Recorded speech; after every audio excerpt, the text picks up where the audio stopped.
व्यक्ति के लिए एक केस उसका जीवन होता है, एक वकील के लिए एक फाइल होता है, और एक जज के लिए नौकरी करने के दौरान एक जुडिशियल वर्क होता है। मैं हमेशा ये कहता हूं कि कोर्ट न्याय का मंदिर नहीं है।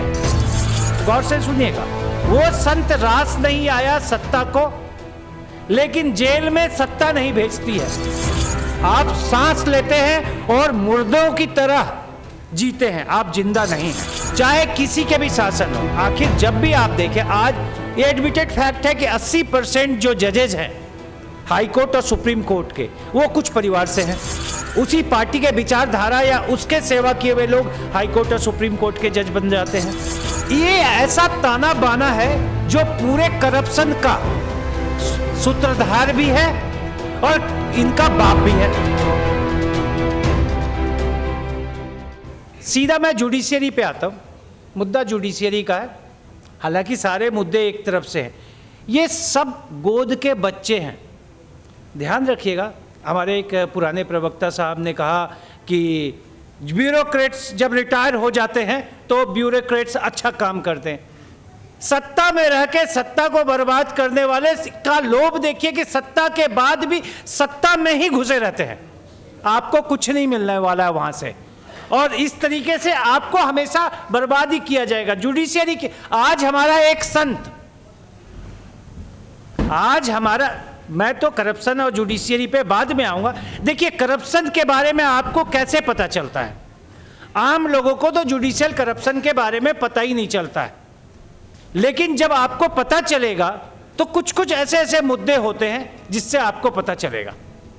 एक मैं छोटा सा केवल उदाहरण देके आगे चलूंगा। आज एक संत, मैं नाम नहीं लूंगा, एक संत जेल में है।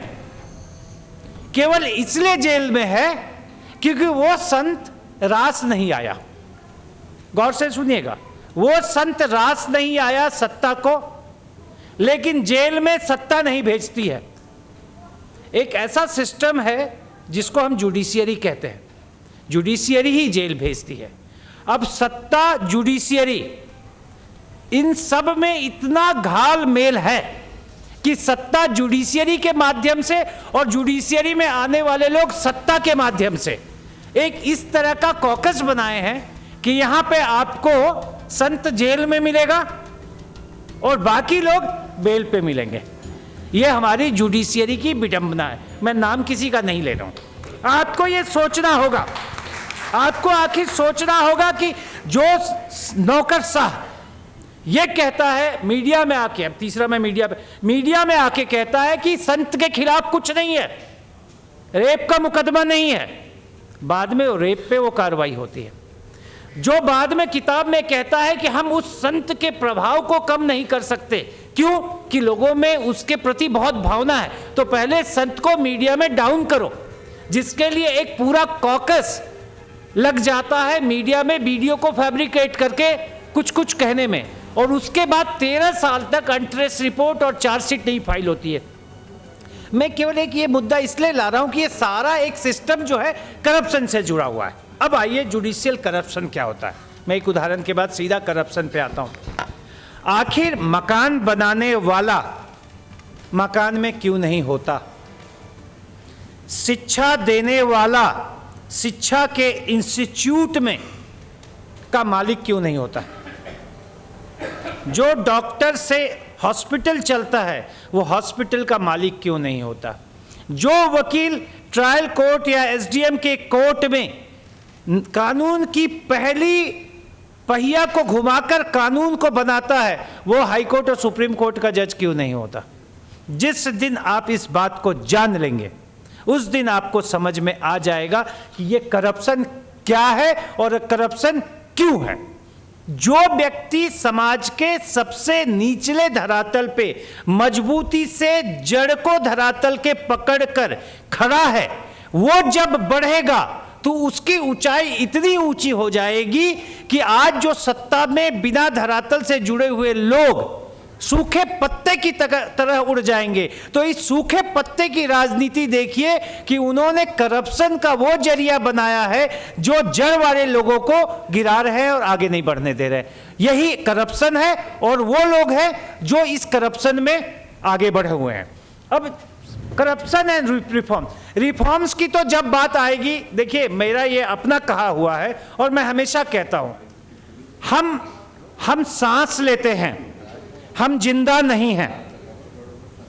आप अपने अंदर झांक के देखिए कि क्या आप जिंदा हैं कि सांस लेते हैं।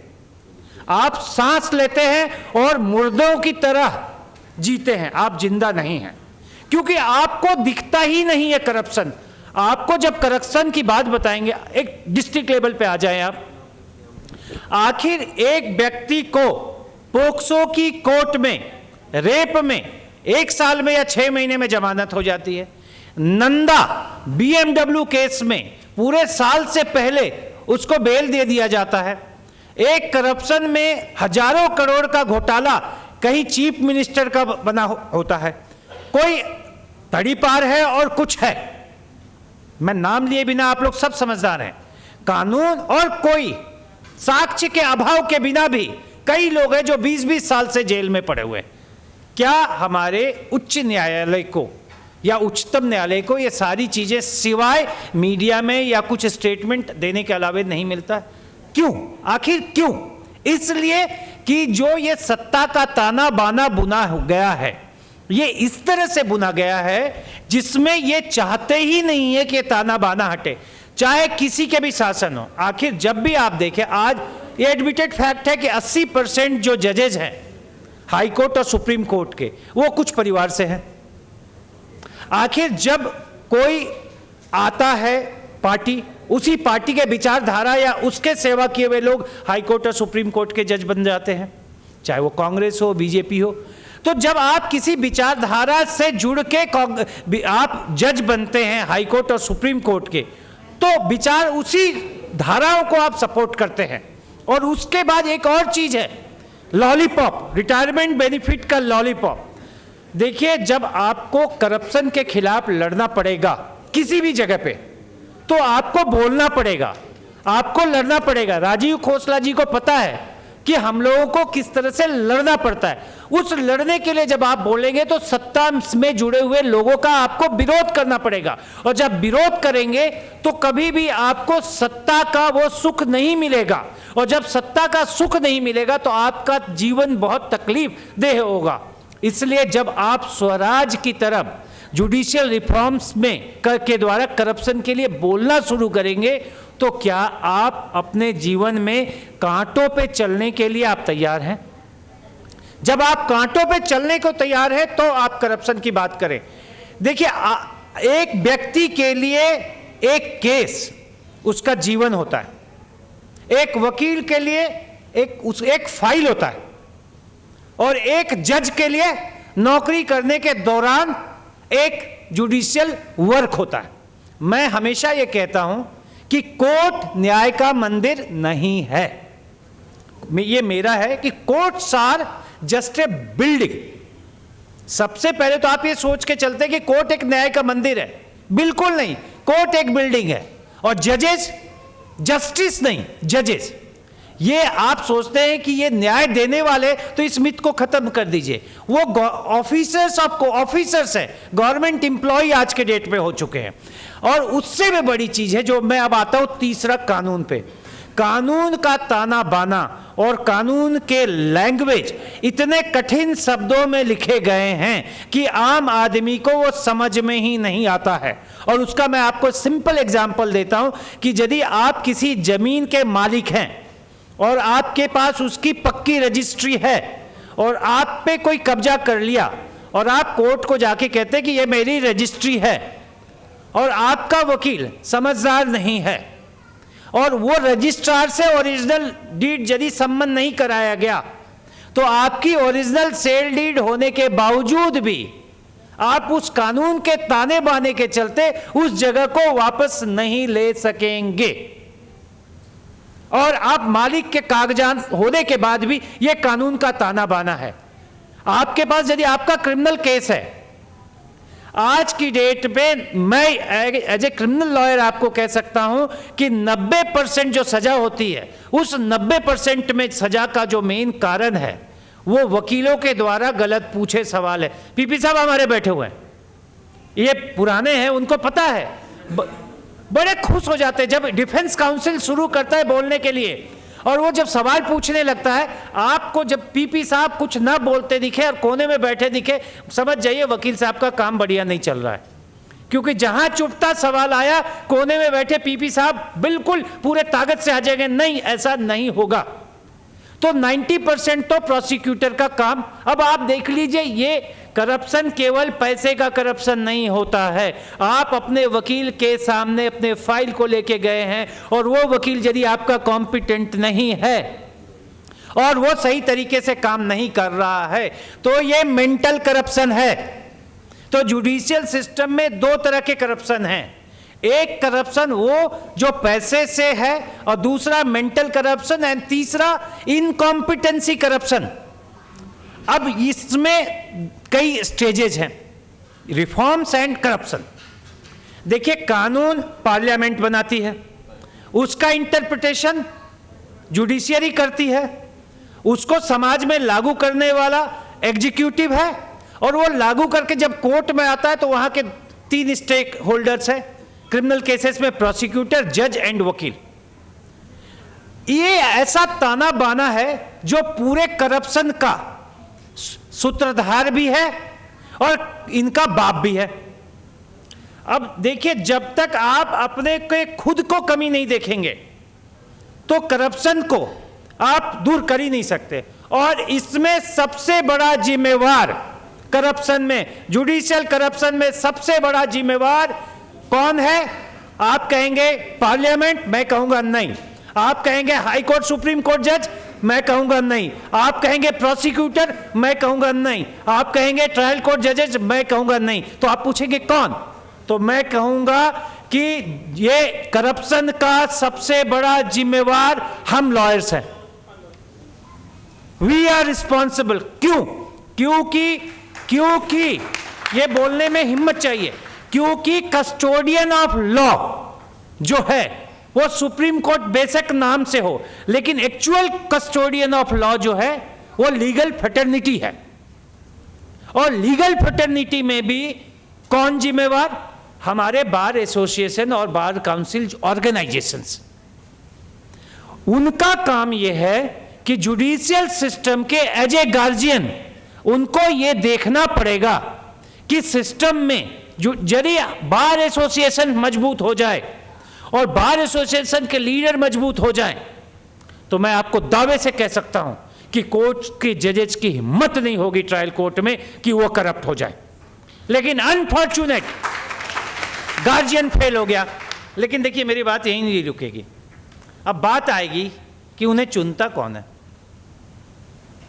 उन्हें चुनता कौन है? बार एसोसिएशन के प्रधान को, सेक्रेटरीज को। तो बार एसोसिएशन के चुनाव में कोई माने या ना माने, खोसला साहब यहां बैठे हैं, चंदा, दारू, मुर्गा, प्रांतवाद, जातवाद और किसी तरह का आप नाम ले ले, वो है। अब बार एसोसिएशन के लीडर्स को लगता है कि जब इन शॉर्टकट फार्मूले से हम चुनाव जीत सकते हैं तो मुद्दों पे हम क्यों काम करें। आप देखिए, करप्शन के ये एक फैक्टर है, लेकिन जजों को किसी ने नहीं रोका कि आप ईमानदार रहिए। तो जिस दिन बार एसोसिएशन मजबूत हो जाएगा, मैं दावे से कह सकता हूं कि जुडिशियल करप्शन पे बहुत अंकुश आ जाएगा। दूसरा, बार एसोसिएशन वो है जो लॉ को ड्राफ्ट करने में लॉ कमीशंस को और गवर्नमेंट को, ध्यान रखिएगा, चाहे 1935 में विरोध हो या उसके बाद हो या इमरजेंसी हो या 2000 में खोसला जी जानते हैं सीपीसी और बाकी का विरोध हो, हमेशा वकीलों ने जब जब जागा और आंदोलन किया तो सरकार को झुका दिया। आज हमारे वकील भाई सब कहाँ वो आंदोलन और उस जज्बे के साथ कहाँ हैं? तो एक ये स्टेक होल्डर हो गया। तो सबसे पहला रिफॉर्म, एक reform legal fraternity, law education and running of bar associations में आना चाहिए।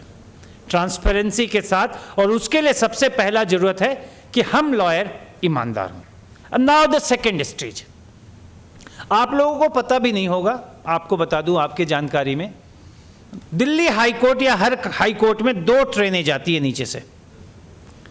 एक ट्रेन वो जो हाई कोर्ट जाती है नीचे के जजेज को लेके, कहने का मतलब कि वो जजेज जो हाई कोर्ट प्रमोट होते हैं, और दूसरा ट्रेन वो होता है जो हाई कोर्ट से पहले डिस्ट्रिक्ट जज पे रुक जाती है। ये भीतर की चीजें आप लोग को पता नहीं होगा, रुक जाती है। उसमें उनको बैठाया जाता है जो मान लीजिए इनकॉम्पिटेंट है और ना जाने वाली ट्रेन में है, तो अपने हैं तो उसको उठा के इस ट्रेन में लाओ, और कुछ अच्छे जज है जो इस ट्रेन में बैठे हुए हैं उसको किसी तरह से निकाल कर उस जज पे फेंक दो। तो ये जजेज के जो ट्रायल कोर्ट के जजेज हैं उनके अंदर इंटरनल हमेशा ये एक कॉम्प्लेक्स रहता है या फियर रहता है कि हम एक प्रमोशन मैजिस्ट्रेट से एडीजे के बाद मैं हाई कोर्ट जानी, तो उसमें आगे जाने की टेंडेंसी में फिर वो सिस्टम के अनुसार काम करने लगते हैं। राइटिंग ऑफ एसीआर, एसीआर को मेरिट बेस्ड नहीं लिखा जा, बहुत कंट्रोवर्सी है। आप एसीआर को एसीआर की तरह से लिखिए, एनुअल कॉन्फिडेंशियल रिपोर्ट, वो नहीं होता। तीसरा एक है कि जजों को पॉइंट दिया जाता है कि आप इतना डिस्पोजल करेंगे तो ये पॉइंट आपको मिलेगा। तो जजेज अपने पॉइंट में अब ज्यादा कंसंट्रेट रहते हैं एक्चुअल डिस्पोजल में। आपका केस यदि बहुत कॉम्प्लिकेटेड है और बहुत टाइम ले रहा है तो उस केस को वो छोड़ के छोटे छोटे दारू चाकू और इस तरह के केसेस में लग के वो करते हैं। तो ये एक सिस्टम हो गया। दूसरी बात है कि जुडिशियल करप्शन कंप्लेंट्स की कोई मैकेनिज्म एक्चुअली है ही नहीं कि जहां पे आप ट्रायल कोर्ट के जजेज को आप देख सकें। अब आ जाइए आप हाई कोर्ट में, there is no transparency in elevation to the high court and to the supreme court. इसमें कहीं अब आप ये एक एक स्टेज जो है ना वो कंप्लीटली डार्कनेस और सीक्रेसी से भरा हुआ है, और उसमें हमेशा भाई भतीजावाद, किथ एंड कीन और ये सारी चीजें लगी हुई। इस सिस्टम में आ गया। अब आ जाइए पार्लियामेंट में। एक वक्त हुआ करता था जब पार्लियामेंट की डिबेट हुआ करती थी और किताबें आया करती थी। अब पार्लियामेंट में लॉ पे कोई डिबेट ही नहीं है। जब डिबेट ही नहीं है तो लॉ का फॉर्मेशन नहीं हो। और एक चीज ध्यान रखिएगा, जब जब कोई कानून क्राइसिस में या जब जब कोई कानून किसी इमरजेंसी में पब्लिक को सेटिस्फाई करने के लिए लाया जाता है, वो कानून ड्रैकोनियन हो जाता है। और इसलिए 498 पोक्सो या 2012 की चीजें, 2012 में जो रिफॉर्म्स आए, ये एक क्राइसिस में लाया गया था और इसलिए ये ड्रैकोनियन है। तो इन सारी संदर्भ में ये चीजें आ गई। अब आ गया तीसरा, एग्जीक्यूटिव, पुलिस एंड अदर्स सारे अपने ड्यूटी पे। तो हमारे सिस्टम में check and balance completely out है। और जब तक चेक एंड बैलेंस नहीं रहेगा, और चेक एंड बैलेंस कहां से आएगा? जो ये लाइन है ना, ये देखने में छोटा है, हाँ ठीक है, ये जो दो लाइन है ना, स्वराज और अधिकार, ये केवल लाइन ही नहीं है। जब तक आप अपने अधिकार को नहीं समझेंगे, यहां नहीं, अभी रुक जाइए, स्वराज नहीं, अधिकार को नहीं समझेंगे और लड़ेंगे नहीं, तब तक आपका स्वराज नहीं आएगा। इन शब्दों के साथ मैं यहाँ अपने को रोकता हूँ और विराम देता हूँ। करप्शंस जब तक आप जाग के, पढ़ के और लड़ के, और ध्यान रखिएगा जब रास्ता कठिन आप चुनते हैं ना, तो उन रास्तों के कांटों की परवाह नहीं कीजिएगा।